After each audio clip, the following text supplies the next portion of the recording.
Hello, hello, hello, and welcome to Rent Rockstars live in the Rent to Rent Success Secrets Facebook group. And I love this time of the week. We're talking about the reality behind the rhetoric, what it's really like to run a rent to rent business. And I am so delighted, excited, and thrilled to have with us today Rent to Rent Rockstar Sarah Goodfellow. What Sarah has done is phenomenal. Within just 10 months, she's got a six-figure service accommodation business. She's been running that for over 18 months, and she provides also a one-stop service for investors. That's including the management and them design and so on of the apartments. And she's launched her podcast, of which I'm a huge fan. It's What's Key with Sarah G. And if you're interested in property entrepreneurship, which I can't say, on mindset, then it's definitely a must listen to you. So welcome, Rent to Rent Rockstar Sarah Goodfellow. Hey Stephanie, thanks for being on, and evening everyone. It's a pleasure. Hey, Sarah G, we are so excited to have you here. So I'm excited to be on. Thank you. For anyone who doesn't know you, Sarah, can you tell us a bit about yourself? Yeah, of course. Yeah, well, my name's Sarah. I'm based in Cambridgeshire at the moment, so not far from Cambridge, but also not too far from London. I've been in sort of property, I would say, for the past 8 years, but that was in the corporate world. That was in the estate agency world, letting agency. So very sort of sales, target driven. I didn't think I'd ever go. I was always salesy, like negotiation, I guess a bit of a wheeler dealer when I was growing up. But I never thought I would go into estate agency. And it wasn't until, unfortunately, my dad passed away. My aunt was visiting us, staying, making sure my mum was all right. And, I moved back home. And in that time, I was still young. I was still 21. And she said, looking through the paper, like you do, looking for jobs for me, sales, because I didn't know what I wanted to do, didn't know what I wanted to be. And she said, oh, look, they're looking for a trainee negotiator. You talk the talk, you're all a big talker, blah, blah, blah, blah. And I thought, oh, thanks.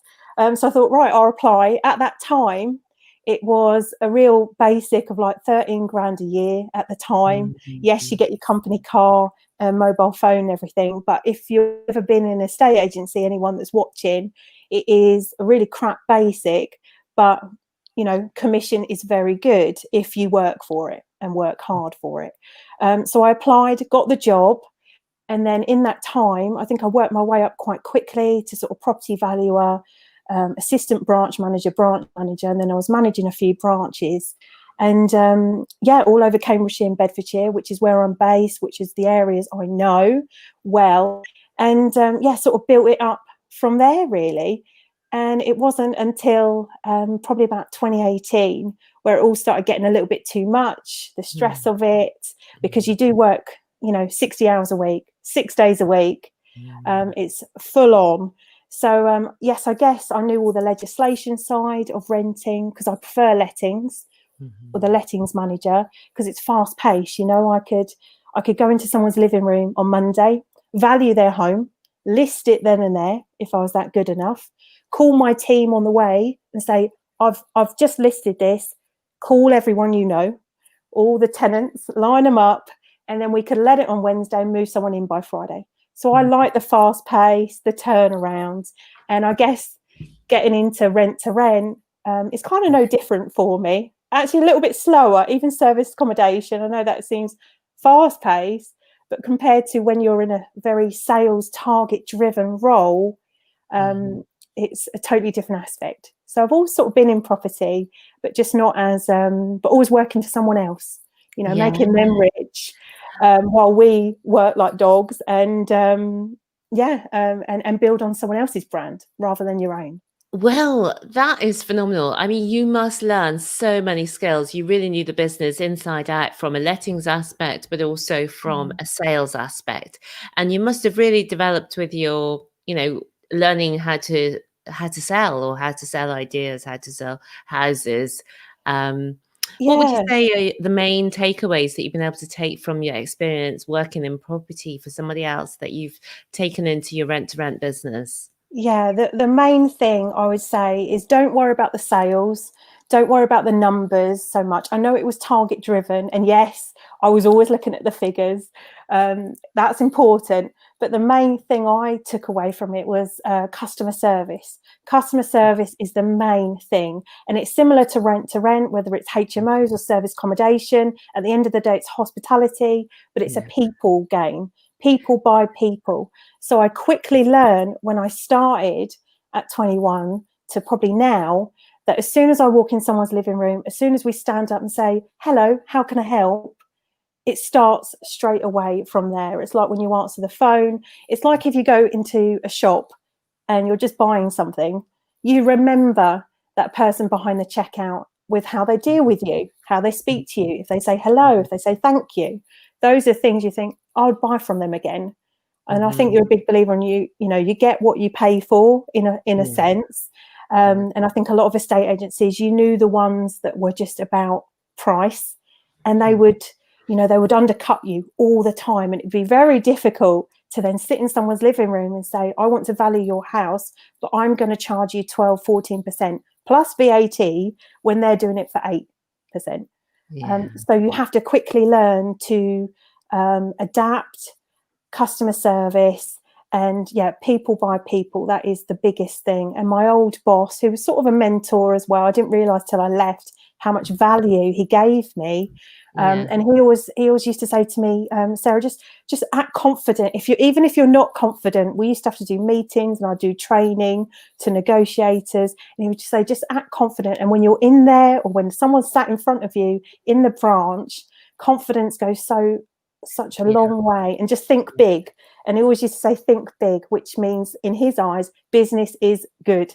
And we started cold start branches from zero, and we turned them over to, you know, 6-figure turnovers with a lot of staff as well, which was very difficult, even with a brand behind you, to do. So we always said, just think big. So we started from nothing and then build it up from there. So I thought, if I can do that with a brand behind me, a corporate brand, why not try and do it for myself? You know, I love that. Think big, business is good. I have not heard that one before. But I think we do definitely need to be talking to ourselves a lot consciously. Otherwise, the gremlins take over, don't they? Definitely. Well, thanks for prepping us up with how you started off. So you were so well placed to start your own property business. You had the best start in the world to get ready. But you sort of gave us a little hint of what gave you the push to get started. So tell us about getting started 18 months ago. Yeah, well, I think things, you know, I wasn't one of those. I sort of grew up very much like get on with it type of thing. We didn't talk about feelings or anything like that. And I think after time, when you lose someone and then you're managing staff, you're fighting fires, you've got a newborn as well, and you're never at home. You know, you go to work in the dark, you come home in the dark, and it all starts to get on top of you. And it wasn't till I was mainly in the city of Cambridge, where I was based and managing this branch. People didn't want to be there, loads of things going on. And I was always up for company lets. A lot of estate agents, that's why I'm surprised. Now I'm on the other side. I'm not a big fan of agents, because I call, you know, you do your spiel, don't you? Again, people by people. And you say, oh, yes, it'd be a company let, and we do this for our business and leisure clients. And they say no. And I don't understand that, because I was always a company let fan or a corporate let fan, because the company, you know, like, you know, they're established. They usually, if something goes wrong and they put their employees in, you call them up and say, excuse me, you're trashing the place, sort it out.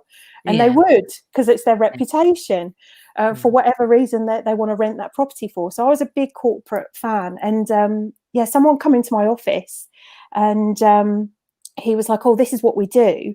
And I always sort of knew of the strategy, but not that much. And so he said, oh, I want to rent this place. It's £2,000 a month. So high risk, I assume high reward, hopefully. And I thought, well, that's a good idea. And we always used to get, because Cambridge University as well, we used to get a lot of people coming for graduations, here for a short 3-month course. And we used to get them to walk into our branch, and they say, oh, have you got anything for 3 months? And we'd have to turn them away and say, sorry, our minimum tenancy as an assured short hold tenancy agreement is 6 months, and we'd have to turn them away. And I said, I think we're missing a trick here. But when when they're corporate, and you just got to do as you're told, and even if you're the manager. So I thought, that sounds quite a good idea, and it kind of fell into place, because as I was sort of, the stress was getting too much, I then reached out to a landlord who was direct, and I just said, look, I'm still working here, so I can't say too much, but I'm thinking of doing this. I'd really love to rent your property.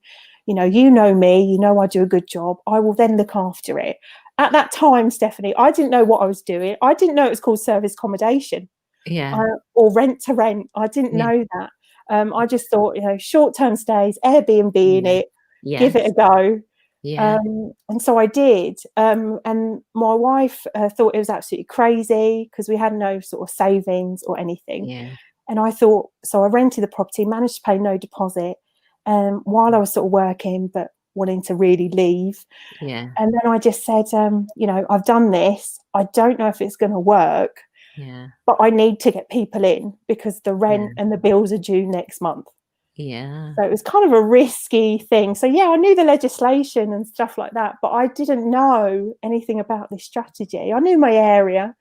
I think that's really important, and that gives you a level up there. But it was sort of take that risk, hope for the best. Gosh. And what happened? Tell us what happened. So I put it on, and just a little tip for people as well, don't fluff it up and have everything ready and then take professional photos.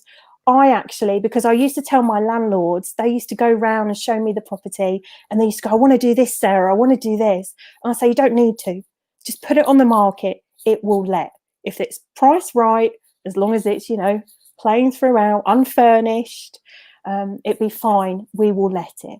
And 9 out of 10 times we did. They didn't need to do that extra stuff. So I sort of took my own advice, and I thought, I know it's service accommodation, I know it's short term, let's just put it on. Though it wasn't ready, it wasn't furnished, I literally just put it on Airbnb, booking.com, and thought, let's see how it goes. And then while I was getting it ready, and I was still getting it ready, I know it didn't look perfect, but I could update the photos. I thought I'd do one room at a time, update it every day as I go, because I was working as well, don't forget. So I didn't finish till 6. So I'd have to go there afterwards, and it was near in the winter. And I wasn't sure if I was going to get anyone, but I got a booking, and they booked for a month.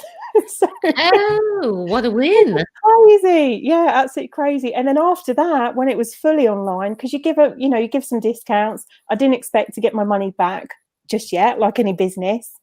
It was about just getting people in, getting those reviews, because those reviews speak volumes. And then once you've got the reviews, then you can start putting your prices up, and you've got a leg to stand on, so to speak. So that's what I did. And then after that, I managed to get another booking.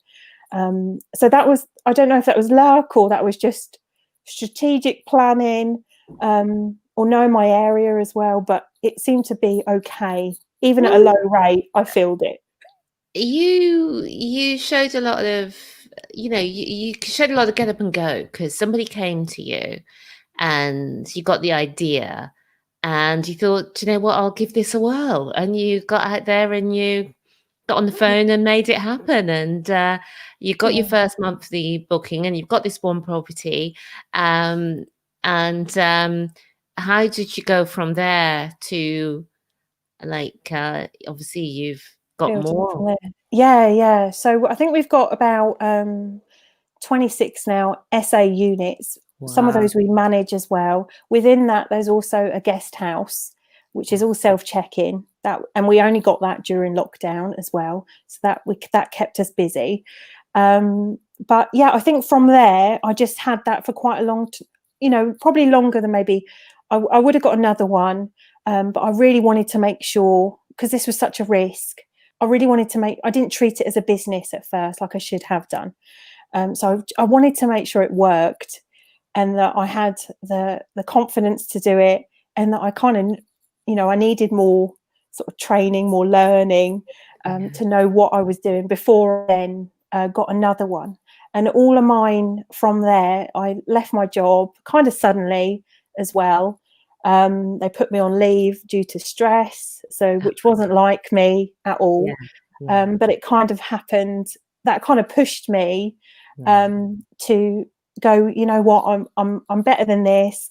This is what's going to save me. So not only did I need something to keep me going, but it was kind of like a light at the end of the tunnel, because I always wanted to run my own business, but I just didn't know what it was. But I knew it was kind of within this in property, and I think rent to rent is a great strategy. You don't have, I had a lot of landlords that would, you know, because of a divorce or because of something or inheritance, they would have this lump sum, and we would always get them in front of our mortgage advisor and sell them this, sell them that. And they would have this lump sum. And obviously being near where I am in London and Cambridge, property prices are high. Your rental yields aren't that great. So I thought, how am I ever going to get a property? How am I ever going to get 50, 60, 80k to put down as a deposit? I'm going to have to be waiting a long time. So I think this is a great strategy to start with, to learn, be in the deep end and deal with tenants, people, and move it on from there. So I think I quickly, I guess, moved on, but they were all direct to vendor. And I think that's when I left my job, I really struggled, because when you're a new business, and I know, being an ex-letting agent, that, you know, they only use usually 4 reference companies, and they all have roughly the same criteria. And I knew I wasn't going to pass them, because I had no earnings. The company didn't exist in their eyes. So it was always best for me to go direct to landlord, which is it's like finding a needle in a haystack, as you probably know. So that's interesting. I just want to point people, because I obviously saw you, Sarah, on Instagram, and you have lots of photos and updates on your different projects. So if people want to see photographs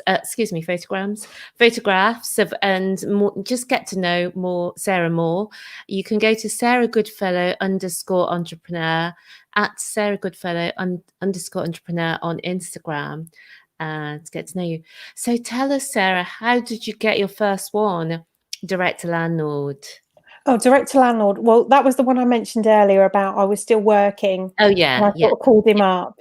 And then from there, it was the case that I Rightmove and Zoopla, I sort of put that to the back burner, because I knew 90% of the agents, you know, they're an agent, you know, unless you're on open rent, for example.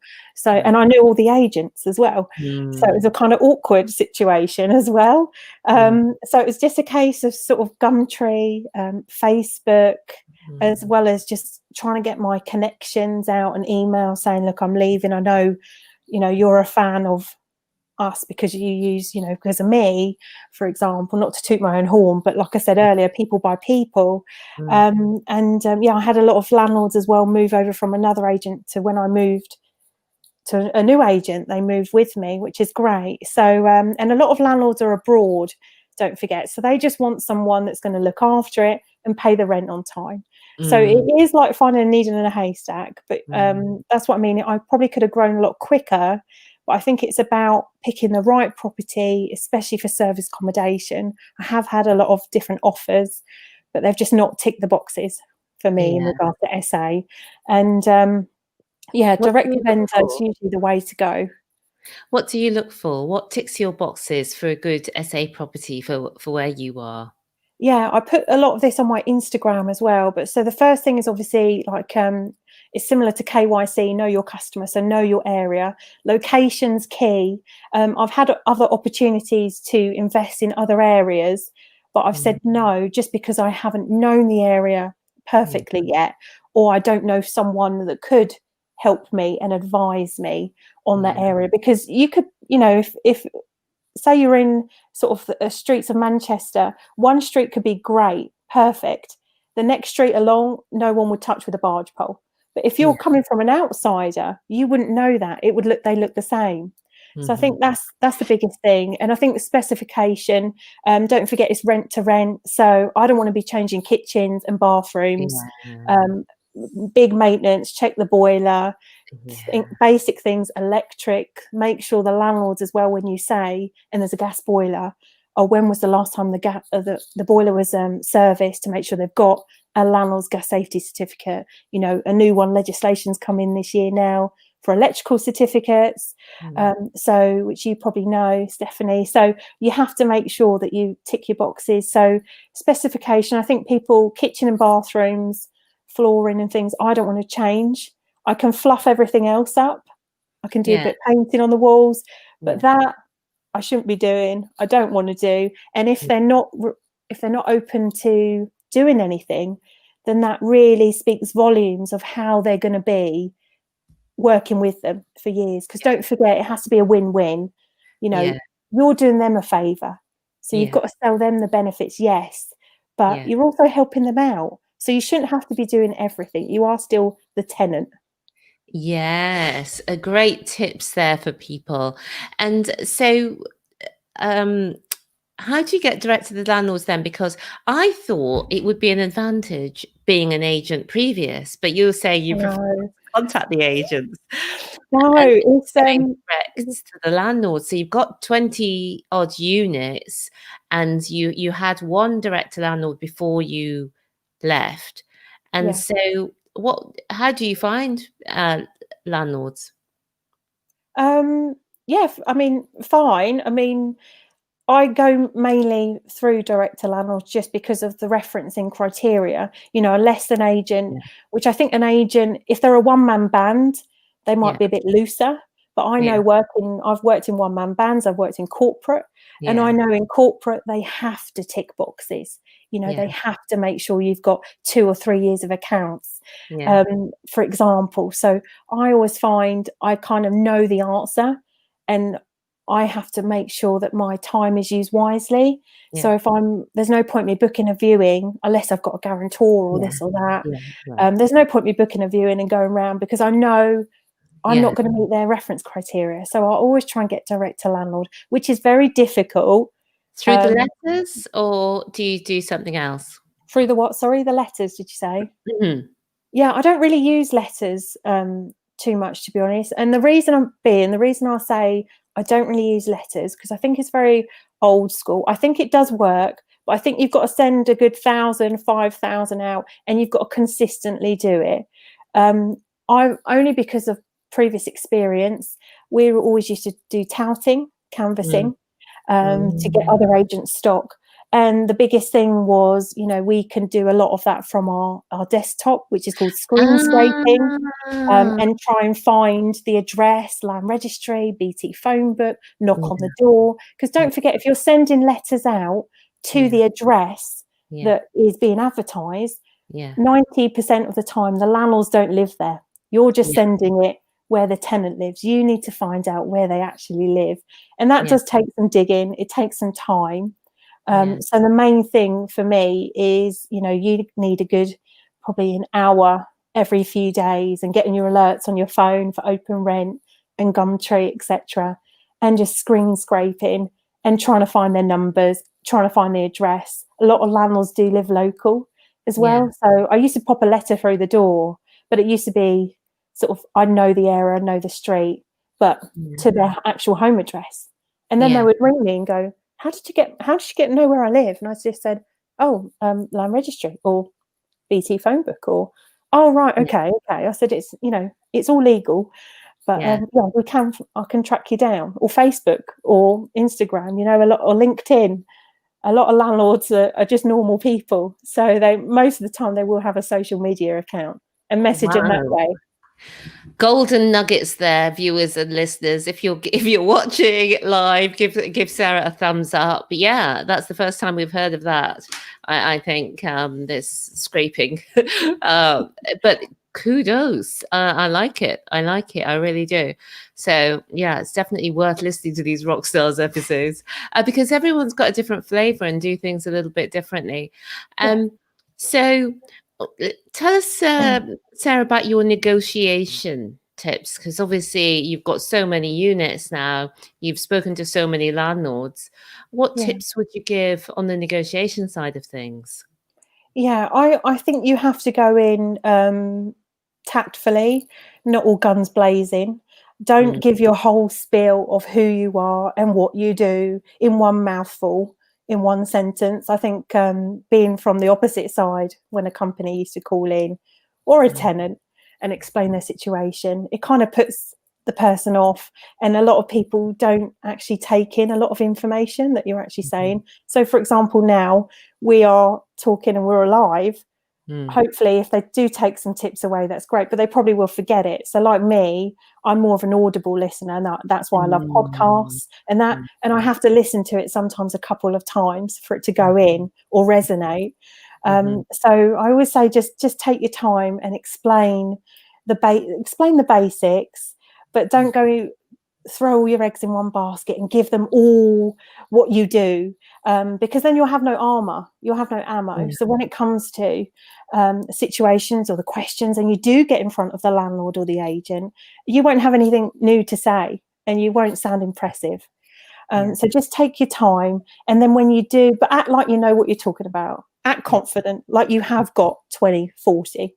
And then when you get through the door, I think I'm a lot better, I think, face to face rather than over the phone. Some people are opposite. But I think face to face, you can explain it better. They see your facial expressions. They can feel that you're passionate about it. And that's when people buy people and they build trust. And I think that's the biggest thing, is instilling trust in that person. And when they trust you, they will just let you get on with it. But it's getting that first one off the mark. So negotiation, I think, you can do it in steps and takes time, and you're not going to please everyone. You're going to get a lot of no's. I've had so many no's. I've forgotten how many, but you will get the odd yes or the odd maybe. And I think that's a little tip there, that because I think I was always in sales, that a no was never a no. And I think I explained it in one of my Instagram posts that I had one property I've just recently refurbed, took a lot of time, took a lot of negotiation, and it took me a year to get it. And I wasn't just waiting for that year for that property, but he was sort of put off, and I was kind of new to it. And I said, I completely understand. He's in the commercial game as well. He knows what he's doing. He knows what he's talking about. But he knew roughly about SA, so he wasn't stricken off it. So I just said, you know what, that's fine. How long are your tenants signing up for? And he said, a year. And I knew they would be gone in a year because it's Cambridge. I knew they would be. So I just diarised it for 9 months time. And I said, hello, me again.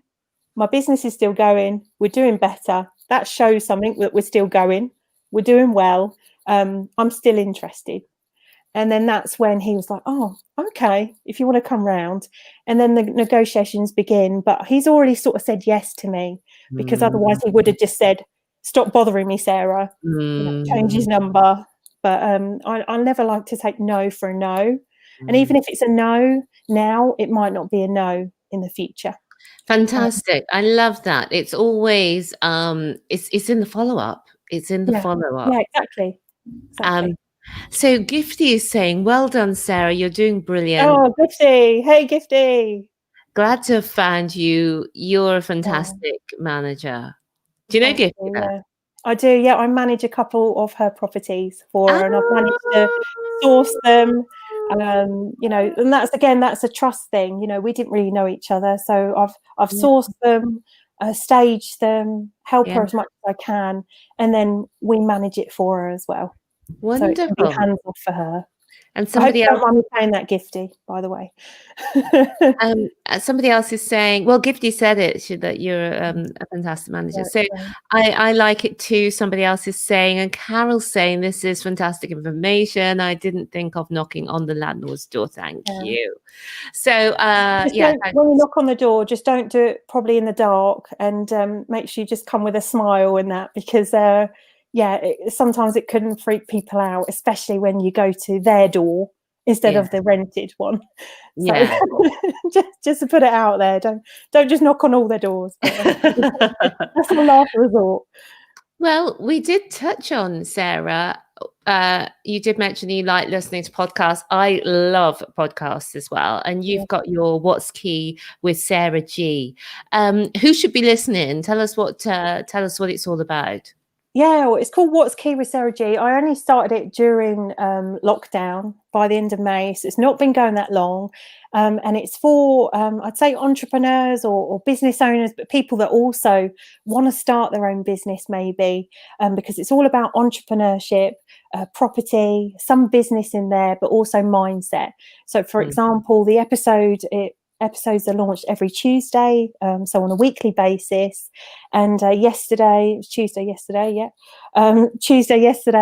we had a life coach on a few weeks back. After that, before that, we've had a service accommodation operator like myself, who's got many units as well as manages them as well. And we've had sort of other business owners on. I've got some hospitality owners, and also the wonderful Stephanie as well. Hopefully, will be on soon. So we have a few guest speakers, and it's just more for sort of tips. A few negotiation things, but I am open to ideas and suggestions. So if anything I'm telling you tonight that maybe I haven't included in episodes, because sometimes I am one of those that just sort of gets on with it and then I forget to document or think, oh, that might be useful for somebody else. So if there's anything I've missed or you want me to talk about, then by all means. So yeah, it's definitely sort of like your listeners now, like your watchers now, Stephanie, people like that, about rent to rent, SA, HMOs, and just business and just mindset. I think mindset is such a huge thing, especially with what I went through to how I am now, from getting my first deal. I think mindset is everything. Not only consistency and perseverance is important in business, but I think mindset is everything, that's for sure. So and I think Maya Angelou said sort of nothing will work unless you do, and I think you've got to put the work in. And I think one of my favorite quotes, I love a quote, and I think one of my favorite quotes is, success is no accident, it's hard work, perseverance, but the most of all, the love of what you are doing. So you've got to love what you do, and then the rest should follow. And yes, like any business, SA, HMOs, rent to rent, it can be stressful. There's a lot of ups, a lot of downs. That's why on my Instagram, I think I'm very real about what I post, so people don't get the wrong idea of building a six-figure business. It takes guts, it takes work, it takes perseverance, but anything is possible if you just put your mind to it. So mindset is everything, and there's so much more I want to do, so much more I want to achieve, and I know I will, but it all takes time, and like any business, and failure is just part of it. We all make mistakes, we all go through things up and down. That's just part of the journey, but you've got to love what you do. That's the main thing. Yeah.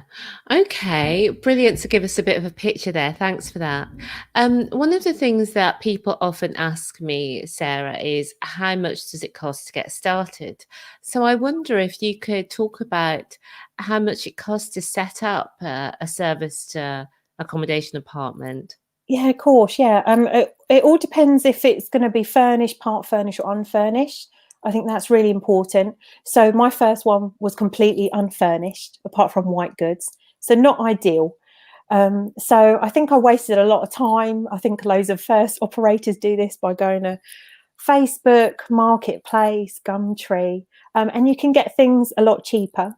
So I would always suggest don't go for massive things like Next and all that stuff. You don't have to make it amazing for it to look amazing, if that makes sense. So I think it all depends on the properties as well. So if it's a 1 or a 2 bed, for example, but try and get it part furnished, try and get it furnished if the furniture is decent, and then you can make it look nice. So anything with startup costs, I think the first one I tried to keep it as low as possible. And that was a 1 bed. And I think I managed to do it with my first month's rent in, which in Cambridge is high, was £3.5 grand. And the rent was, I think, 1,100. So, it is possible. And I still got a sofa bed, but you learn things, don't you, as you go. So I've had to replace the bed once. So that shows, get a decent bed, people, get quality. You can't, scrimp on some things.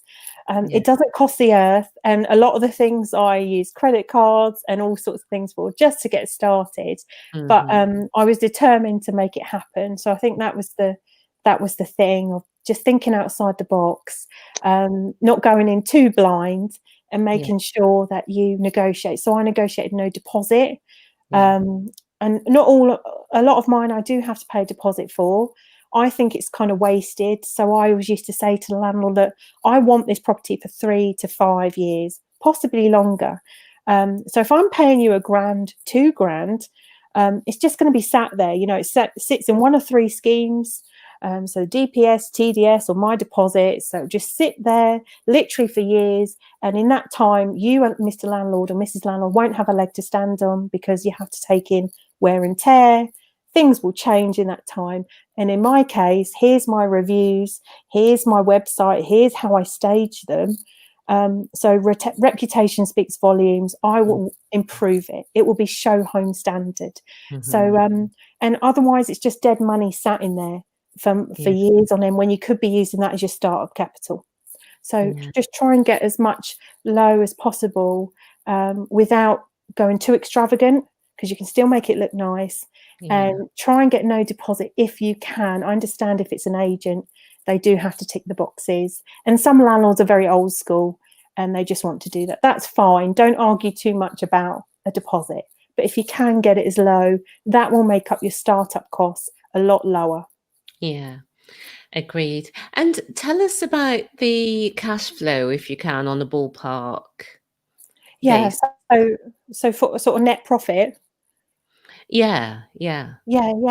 So obviously it depends on your area, but a lot of mine, roughly, if they're in profit, they're usually making a minimum of sort of 500 per calendar month, anything up to 2,000 per calendar month, net profit. So obviously once your rent and your bills are paid, then it's pure profit. So when you're doing your figures at the start, obviously you get all your startup costs, you do your deal analysis, and if you have to pay a deposit, etc., and then just work out how long it's going to take you to get your return on investment.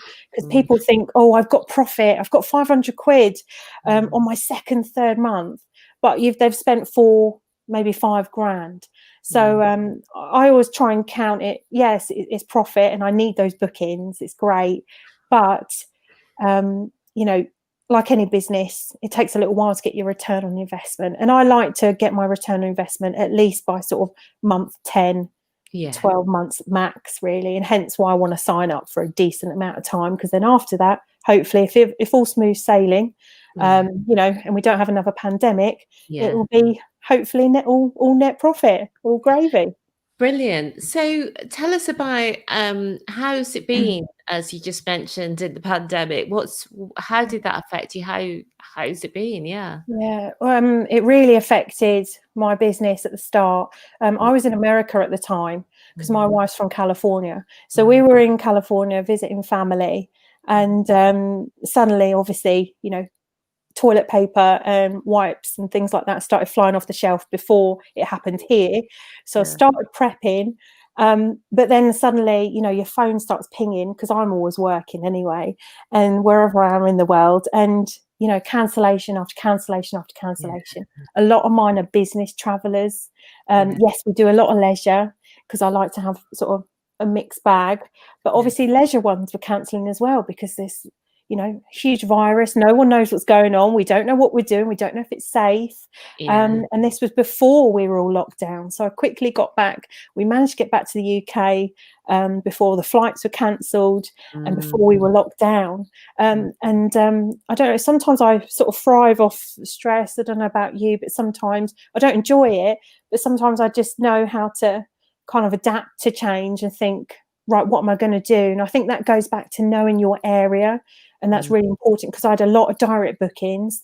Over that time, within this year, I've managed to build some strong relationships. Again, I like negotiation. So when people used to come in on Airbnb and they'd want to book for a long time, you know, without trying to get blocked from Airbnb, which, touch wood, I haven't done so yet. I don't know how I haven't. But I would always try and, you know, steer them away. And, or you can save on Airbnb fees, because they would ask for a discount. And I would say, oh, you've already got a discount because we've put 15% in from you booking a month plus. But if you want a further discount, you can save on fees by booking direct, but without saying all the words, without giving contact information, because it gets blocked out, without it flagging up on their algorithms, or however Airbnb works. So I did that as well. So yeah, Airbnb and everything shut their calendars, but actually we were still getting the same amount of inquiries through for key workers when I got back to the UK during lockdown, because everyone was sort of in panic mode. So all the leisure guests cancelled, all my international business travellers cancelled, but the engineers, the contractor market was still working. And more importantly, it was concentrating on key workers. I had a care home manager that, we gave it to her basically for free, because she was, or next to nothing, because she was having to self-isolate from her family so she could run the care home, which was obviously very vulnerable. So at that time, it wasn't about making profit, it wasn't about making money, it was purely about surviving, and then we could thrive. So it was hard at first, but I think it was just a case like, right, shit's hit the fan, let's see what we can do and move on. And so we were getting loads of Airbnb inquiries, and their calendars were shut off, so they weren't going to block us. So all we were doing was saying, we can still help you, here's our email address, here's our direct booking site, let's help you. And so most of the time we were actually fully booked. So not earning a lot of money, but we were still fully booked. The wheels were still turning. A lot of rents were being covered. And yes, there were some ones that I were managing or just started to manage, where and some ones I just took on as well, I've just spent a lot of money. And in February and in March, it all happened. So I knew I wasn't going to get my return on investment back. But at that time, you don't think about that. It's just like, I'm not going to let this business go down. It's got legs. I know there's something there. We just got to survive. And so we did. I think a lot of people, maybe service accommodation operators, didn't, because maybe they just weren't confident enough in their area, or they relied too much probably on the online travel agents like Airbnb or Booking.com, etc. So I think that's really important to not just they're a great tool, don't get me wrong. I think they're amazing, Airbnb, and what they've done. They started in 2008 during a crash. So if they can get up, then everyone else can. But you don't want to just rely on them. So it was hard, but we're getting through it. No, kudos to you, Sarah, because you just saw what was happening, saw how can we get around this, how can we get through this, how can we get past this. And would you say that's just interested, curious, has your occupancy levels come back to what they were before, or would you say they're still lower, or are they above even? They're still actually the same. We usually go on sort of an 80% plus, to be honest, occupancy rate. So at the moment, we've got a lot of ones that are in there for long term, because the courses are started up again. And even if they're just for 3 months, so I've got one in there for 2 months, I've got one in for another month. I think we are getting the occupancy isn't straight away. I don't think you can judge it. Sometimes I think the diary for November, half of it is empty, but then I see that a lot of people are booking last minute. And that's when we changed our cancellation policies. I used to have a very strict one. I've now gone opposite end, super flexible, because that attracts people more. That would attract me. I have to act like a customer and say, what would I like? If there is another lockdown, if something happens, say in Wales, for example, and they can't travel, that's not fair for me to then put in a strict cancellation policy just because something out of their control. So we changed all that. So it's been pretty steady.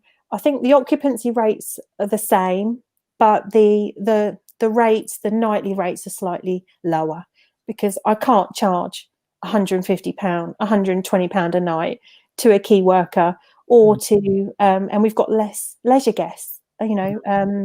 because I think it's the unknown, isn't it? We're all scared of the unknown, Yeah. and we don't know what's going to happen next. So it's just taking it a week at a time, and just trying to keep your prices, at a steady pace where you can start making profit again. And we definitely have, and we definitely will.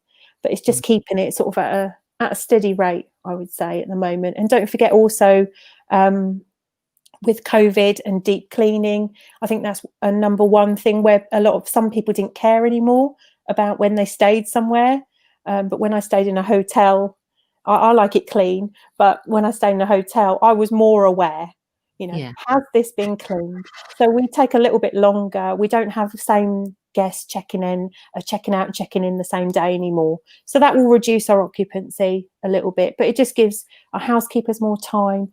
People are under less stress, and also it gives people a bit more peace of mind that the dust settles, so to speak. Yeah, no, that's great. Some amazing tips there, and it's been phenomenal. I mean, there's so many moving parts there, and you've had to keep an eye on all of it, and get everybody through it, including your team, who will be worried as well. So we are coming to the end, Sarah, and tell us a little bit, because you've got a lovely wife and little daughter as well, haven't you? How has being in Rent changed things for you? Completely changed their life, Stephanie. It's, going from, like I said at the start, working sort of 50, 60 hours a week, never at home. So I miss all those important bits. And so now it's just nice that, yes, sometimes there is stressful times and I do work all day, or I work in the evening because that's when little ones are asleep, and sometimes I get more done or a bit more productive. But like earlier, we went to the park bang in the middle of the day, because I can. And I think that's about getting your business sort of stabilized in regards to, if something happens, how you're going to handle it, outsourcing a lot, but still being part of it. I don't think you can ever be totally hands off. I think even if you're a millionaire or a billionaire, there comes a time where you are sort of hands off because you've got a lot of people down the line and you've got hundreds of employees. But, with sort of, what do they say, sort of greater success comes greater responsibility. So I think you'll always have that responsibility. And I like that, I like to know what's going on, and that's how I'm going to push my business forward. And so if I have to get stuck in, I will, and I certainly do. So that's about knowing your business inside out. But it's definitely given us the financial freedom, even though I don't really like that word, and the freedom to do what we want to do on my terms, as well as my wife. She just handed her notice in at the end of August as well, before we went on holiday. She always sort of helped us out, but not as much, because she prefers to sort of be in the background rather than at the forefront of it, and sort of business minded in that sense.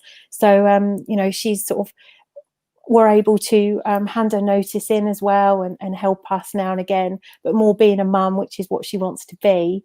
And we just have more time, more family time, more freedom. And I think a lot of people, when they run their own business, is that's what they really want deep down, I think, is more time. And then we always say we don't have time, but looking back, I was rushed off my feet, and stress galore and everything else going on, and then I didn't have the time. Now I always have time, and I try and make time. So if I want to do something else, I know I've got the time. I just need to make the time.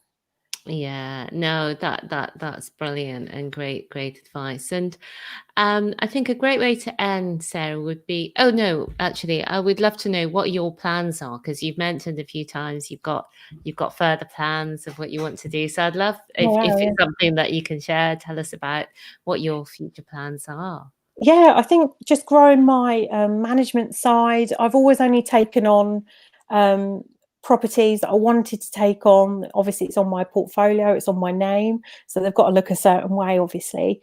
But a lot of landlords or operators that I manage their properties for, it's just because they've come across me, or we've known each other, or we've sort of chatted.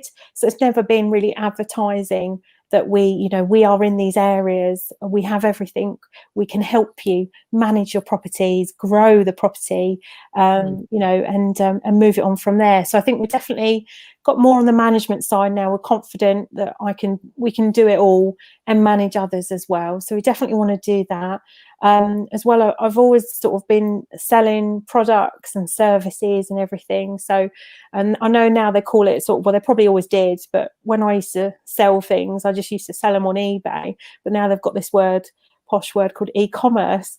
So I've been started to do that kind of thing as well. And there's just other things, I've started my podcast that's very new. So I'd like to build it up. If I do get any listeners, then that will show that, okay, it's all right. People do want to listen to me, I guess, and listen to the guests I've got on at least, and move it from there. So I think as an entrepreneur, you've always got things in your head. There's always so much you want to do. Sometimes my mind is racing 100 miles per hour with ideas or visions. And I think that's really important, that you've just got to have a vision in your life. You don't need to have dreams, or they don't even need to be a goal. But I think if you've got a vision of where you want to be or what you want to do, I think then everything else will start falling in place in regards to the goals and things you achieve, things you don't achieve. I've had a lot of things that haven't gone to plan, gone to my path. And that's okay, because then another door has opened, or I've made it happen a different way. And again, like the pandemic, you just sort of, it's not going away. You just have to deal with it. So you either go one way and hide away and give up, or you stay, hopefully, on the train and you keep just pushing forward. But you've got to love what you do. And I certainly love what I do. So there's a lot of sort of ideas and plans and things I'm already doing in the background with the podcast and everything. So we just have to see how it goes. Brilliant. And what advice would you give to new people who are maybe where you were before 18 months ago, or perhaps they don't know as much about property as you did when you started? What advice would you give to someone like that? Yeah, I don't think you've got to know a lot about property. I would keep it really basic and just go back to the customer service. If you want to get into rent to rent, whether that be HMOs, because I do have a few HMOs as well, and some we manage, and service accommodation, majority I have. But whether you want to do both, like I said earlier, people by people. So it's just about knowing your area first. I think you've got a real footing if you know your area. And maybe some people listening might say, well, I live in a small mining town, and there's nothing here. There's no contractors, anything. Well, I lived in a small town, and I live in a small town, and my next city is 40 minutes away, and my other one's an hour away. It's possible if you know your areas. They don't have to be on your doorstep. So I think that's the biggest thing, is know your customer, know your area. That's the number one thing. And then just sort of take it a step at a time. Don't go in all guns blazing. I think you need to get as much learning as possible from people like yourself, Stephanie, as well as sort of books. Facebook groups are really good. But I think a lot of people, and I had this on one of my podcasts, where, some people procrastinate a lot. So they learn everything. They probably know more about service accommodation, HMOs, rent to rent than I do.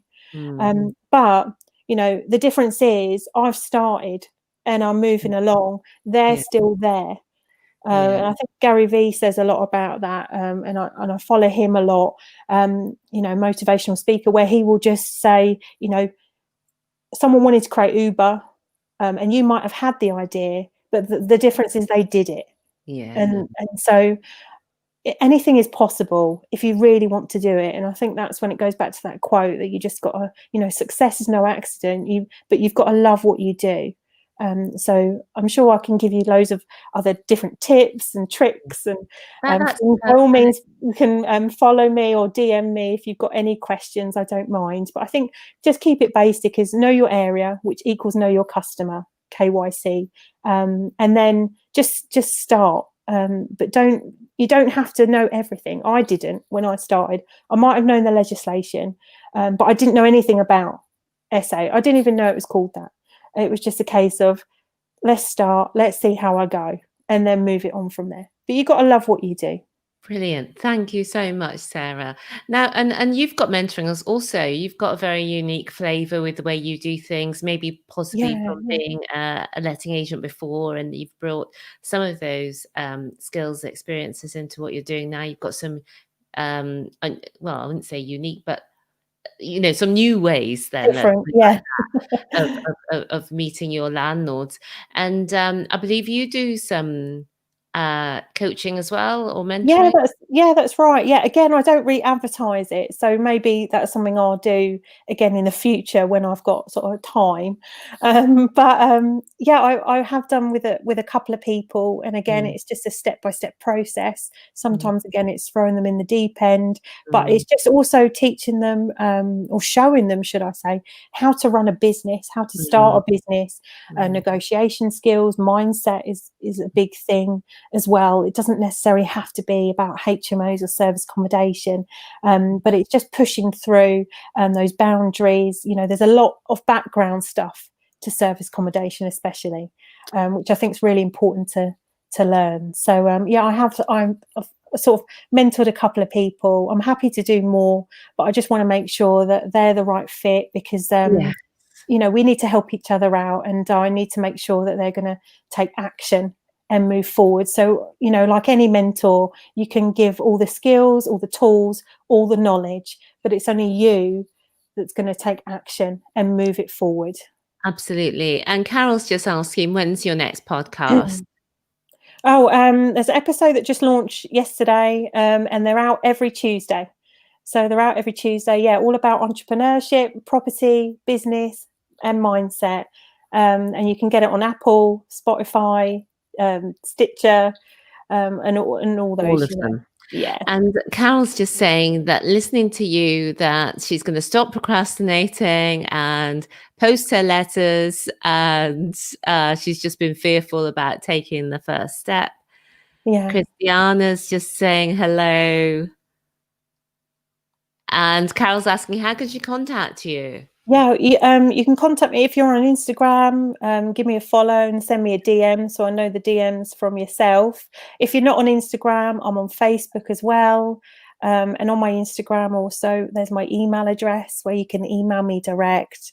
I'll give you all the details, definitely, so you can sort of add it in your show notes. But you can contact me. I'm happy to help as much as I can, because I know what it's like to get started. But like Carol said, it's just starting, just going for it, and you will get a lot of no's. But try and treat it as like whether you're doing HMOs as a rent-to-rent strategy or service accommodation, whatever it is, it doesn't matter. You just got to treat it like a business. And in business, you're going to get a lot of no's. You're going to make a lot of mistakes. But Absolutely. that's just part of it, as you Thank know. you so much, Sarah. You've been Thank you. amazing. You've shared such massive value. Anybody would like to get in touch with Sarah, it's at Sarah Goodfellow _entrepreneur on Instagram. Thank you so much for sharing your journey, Thanks, and Stephanie. congratulations on your incredible success. And also just reminding people that they can also catch you on What's Key with Sarah G podcast. Everyone. Finally, thank you for watching and for listening. Thank you, Sarah, for joining us. Until next week, everyone. See you soon. Bye for now. Thank you.